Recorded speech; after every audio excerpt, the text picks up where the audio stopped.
I don't want to move too far away from the diamond comparison, because I find it so fascinating. And now that you've been selling lab-grown diamonds for 15 months, what's the mix look like for you, and what's the trajectory? It's been tremendous. So on the diamond side, the same SKU is now 60% lab, 40% natural, where it used to be 100% 16 months ago. So the majority are choosing lab.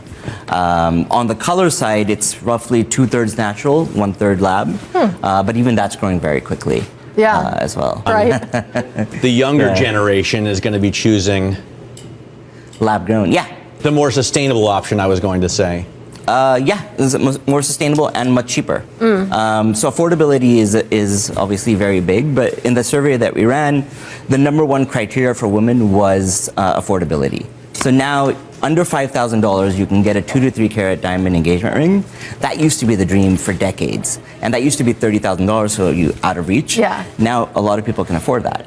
I also am always curious, I mean, thinking about the jewelry business, specifically the diamond business, you're pretty closely tied to engagements. And I don't know if there's any cyclicality or seasonality there, but I mean, how do you think about that from a business approach, branching out of just, you know, engagement rings?